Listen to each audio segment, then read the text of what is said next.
నమస్తే, welcome to మనం TV. నేను మీ ప్రియాంకారావు. ఈరోజు మనతో పాటు ప్రముఖ పొలిటికల్ అనలిస్ట్ డివి శ్రీనివాస్ గారు ఉన్నారు. వారితో మాట్లాడదాం. నమస్కారం సార్. నమస్తే సార్. 2024 ఎలక్షన్స్లో అంటే పార్లమెంట్ ఎలక్షన్స్లో వైఎస్ఆర్సీపీకి సంబంధించి కేవలం 4 ఎంపీ సీట్లు మాత్రమే గెలుచుకుంది. మరి ఈ 4 ఎంపీల నుండి కూడా ఇద్దరు పార్టీని చేంజ్ అయ్యే ఛాన్సెస్ ఎక్కువగా కనిపిస్తున్నాయి. అంటే వేరెవరో అయితే మనం మాట్లాడాల్సింది లేదు, కానీ ముఖ్యంగా అవినాష్ రెడ్డి కూడా బీజేపీతో టచ్లో ఉన్నట్టు తెలుస్తుంది. బీజేపీలోకి తనను తీసుకోవాలని ఆయన కోరుతున్నట్టు తెలుస్తుంది.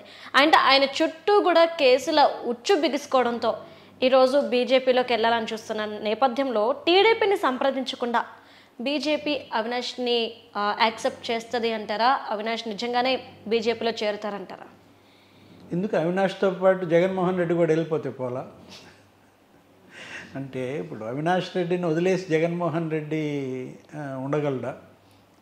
అవినాష్ రెడ్డి కోసం జగన్మోహన్ రెడ్డి తన రాజకీయ జీవితాన్నే సాక్రిఫైస్ చేశాడు. అవును. అవినాష్ రెడ్డి కోసం జగన్మోహన్ రెడ్డి పొలిటికల్ సూయిసైడ్ చేసుకున్నాడు. ఒక రకంగా ఈ ఘోర ఓటమి, తన బాబాయ్ హత్య, వివేకానంద రెడ్డి హత్య కేసులో నిందితుడిగా అవినాష్ రెడ్డిని కాపాడటం మనం చూసాం. సిబిఐ ఆ రోజు కర్నూలు హాస్పిటల్ దగ్గరికి వస్తే అతన్ని అరెస్ట్ కానీయకుండా వీళ్ళందరూ వేల మంది హాస్పిటల్ చుట్టూతా మోహరించడం, మంత్రులు, ఎమ్మెల్యేలు. తల్లి అనారోగ్యం వంకనేమో హాస్పిటల్లో అవినాష్ రెడ్డి దాక్కోవడం, సిబిఐ కూడా భయపడి వెళ్ళిపోవడం, అక్కడ ఉన్నటువంటి ఎస్పీ నేను రక్షణ కల్పించలేనని చేతులెత్తేయడం. వివేకానంద రెడ్డి హత్య కేసే ఇవాళ జగన్మోహన్ రెడ్డి ఓటమికి ప్రధాన కారణం. హూ కిల్డ్ బాబాయ్ అనే నినాదాన్ని మరి బాగా తీసుకువెళ్ళింది తెలుగుదేశం పార్టీ, చంద్రబాబు, లోకేష్. వాళ్ళే కాదు కదా, సొంత చెల్లెళ్ళు. చిన్నాన్న హత్య కేసులో హంతకుడు, అతనికి టికెట్ ఇస్తావా అని చెప్పి ధ్వజమెత్తారు. ఇప్పుడు షర్మిల గెలిస్తేనేమో జనంలో కలవచ్చు, అవినాష్ రెడ్డి గెలిస్తేనేమో జైల్లో గెలవాలి అంది షర్మిల ప్రచారంలో. ఇప్పుడు అవినాష్ రెడ్డి బీజేపీలో చేరిపోతాడా? ఆ హత్య కేసు నుంచి బయటపడటం కోసం అవినాష్ రెడ్డి బీజేపీలో చేరడానికి సిద్ధమే, కానీ బీజేపీ అతన్ని చేర్చుకోవడానికి సిద్ధంగా ఉందా? అంటే ఇంతకు ముందు కూడా మనకి ఎలక్షన్కి ముందు కూడా ఎప్పుడైతే ఎంపీ సీట్లు ఇవి టికెట్స్ కేటాయించారో ఆ టైంలో ఎమ్మెల్యేది మీరు తీసుకోండి, ఎంపీ నేను తీసుకుంటానంటూ బీటెక్ రవిని సంప్రదించిన వార్తలు అప్పట్లో బయటకు వచ్చాయి. కానీ బీటెక్ రవి దీనికి ఒప్పుకోలేని సిచ్యువేషన్ కూడా మనం చూసాము. మరి ఈ నేపథ్యంలో నిజంగా అంటే ఆల్రెడీ టీడీపీతో ట్రై చేశారు, బట్ టీడీపీ నుండి అవ్వలేదు కాబట్టి బీజేపీ ట్రై చేస్తున్నారు. మరి ఏంటి అంటే అది గెలుపు కోసం ఓకే ఓటు క్రాస్ ఓటింగ్ చేయమని అడిగాడు. అవును.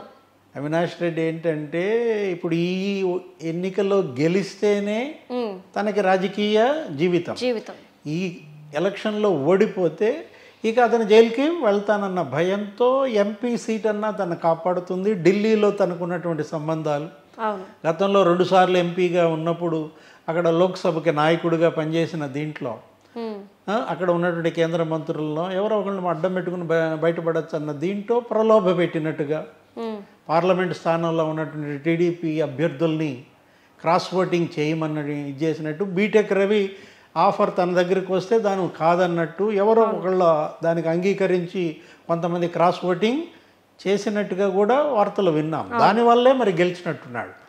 ఏది లేకపోతే అసలు ఓడిపోయేవాడేమో. అసలు అదే కాదు, సునీత ఆరోపించింది. సునీత తన తండ్రి హత్య కేసు విషయంపై మాట్లాడటానికి అపాయింట్మెంట్ అడిగి సీఎం జగన్ని కలిసినప్పుడు ఒక 10 నిమిషాలు ఆయన ఇంటర్వ్యూ ఇచ్చినప్పుడు ముళ్ళ మీద కూర్చున్నట్టుగా అప్పుడు మాటల సందర్భంలో జగన్మోహన్ రెడ్డే సునీతని బెదిరించినట్టు.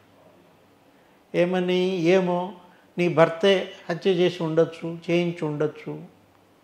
ఆ తర్వాత ఇప్పుడు నేను అవినాష్ రెడ్డిని కనుక నేను ఇది చేసినట్లయితే, నీకు మద్దతుగా ఉన్నట్లయితే అవినాష్ రెడ్డిని నేను వదిలేస్తే అతను బీజేపీలో చేరతాడేమో, బీజేపీలో చేరతాడేమవుద్ది, ఏం కాదన్నాడు.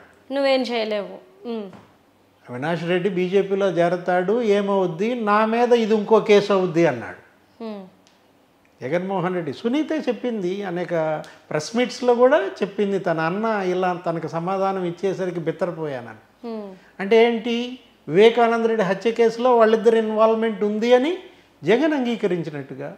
అవినాష్ రెడ్డికి తను రక్షణ కల్పించకపోయినా అతను ఈ కేసును అడ్డం పెట్టుకుని బయటపడటం కోసం బీజేపీలో కూడా చేరిపోతాడని జగనే చెప్పిన దీంట్లో ఇప్పుడు అందరిలోనూ అదే అనుమానం ఏంటి, రేపు గెలిచిన తర్వాత ప్రమాణ స్వీకారం వరకు వైసీపీ ఎంపీగా చేస్తాడు, స్వీకారం చేసి ఆ తర్వాత అంటే జగన్ తన రాజకీయ జీవితాన్ని కిల్ చేసుకున్నారు. మరి ఈ నేపథ్యంలో ఇంత సపోర్ట్గా జగన్ అవినాష్ రెడ్డికి ఉండి కేసు నుండి తనని తప్పిస్తూ ఇప్పటి వరకు వచ్చారు. మరి జగన్ వదిలేసి అవినాష్ రెడ్డి వెళ్ళడం అనేది ఎంతవరకు కరెక్ట్ అంటారు?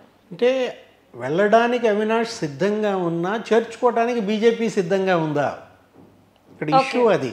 ఏది అంటే ఒకవేళ బీజేపీ చేర్చుకోవాలనుకున్న టీడీపీ అడ్డుపడుతుంది అంటారా? బీజేపీ చేర్చుకోకపోవచ్చు. ఎందుకని ఇక్కడ ఇప్పుడు ఇవాళ చంద్రబాబు ఇచ్చే సపోర్ట్ మీదే కేంద్రంలో బీజేపీ ప్రభుత్వం ఆధారపడి ఉంది. అవును, సొంతంగా Narendra Modi BJP magic mark దాటని పరిస్థితుల్లో ఇవాళ నితీష్ కుమార్ మరియు చంద్రబాబు యొక్క బలం మీదే ఇవాళ మోడీ ప్రభుత్వం ఏర్పడుతున్నప్పుడు అవినాష్ రెడ్డిని బీజేపీలో చేర్చుకునే సాహసం బీజేపీ చేస్తుందా? కాకపోతే చట్టం, సిబిఐ దాని కేసులకు మాత్రం ఇంకా అడ్డం పడే అవకాశాలు లేవు. ఏది సిబిఐ కూడా ఎదురు చూస్తోంది కదా, తన ఎస్పీ పైన కేసు పెట్టిన కక్ష తీర్చుకునే అవకాశం సిబిఐ ఉంది. దానికి మరి రిటర్న్ గిఫ్ట్ ఇవ్వాలి కదా ఎవరికి, అవినాష్ రెడ్డికి. సిబిఐ ఎస్పీ రామ్ సింగ్ మీద పెట్టిన కేసుకి సిబిఐ ఇప్పుడు అవినాష్ రెడ్డికి ఏ రిటర్న్ గిఫ్ట్ ఇస్తుంది? లేకపోతే అరెస్ట్ చేయడానికి వచ్చినటువంటి సిబిఐ ఆఫీసర్లని బెదిరించిన దీంట్లో ఎట్టి పరిస్థితుల్లో కూడా అవినాష్ రెడ్డి అరెస్టు తప్పదనే అనుకుంటున్నాం.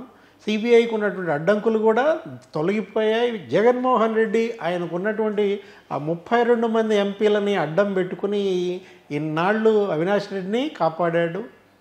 ఇవాళ ప్రజలే ఆ 32 ఎంపీ సీట్లలో మరి 28 సీట్లు పోగొట్టిన దీంట్లో ఉన్న 4 సీట్లు ఆయన ఎన్ని కాపాడుకుంటాడు? మిథున్ రెడ్డి మారతాడా? అవినాష్ రెడ్డి మారతాడా? గురుమూర్తి మారతాడా? అరకు ఎంపీ తనూజ మారుద్దా అనే దీంట్లో మొత్తానికి మారడం ఖాయం. ఎందుకు అసలు గంపకొత్తగా 4 మారతారేమో, 4 మారే అవకాశాలే ఉంటాయి. మనం చూసాం తెలంగాణలో ఏ విధంగా బీఆర్ఎస్ ఎంపీలంతా మారిపోయారు. అటు ఇటు కాంగ్రెస్లో కొంతమంది, బీజేపీలోకి కొంతమంది. ఇప్పుడు ఆంధ్రప్రదేశ్లో కూడా జగన్మోహన్ రెడ్డి గెలిచిన 4 ఎంపీలు, అట్లాగే ఎమ్మెల్యేలని గెలిచారు 11 ఎమ్మెల్యేల్లో ఎంతమంది ఇప్పుడు జగన్ వైపు ఉంటారో చూడాలి. Okay sir, right, thank you so much. నమస్తే. Fearless.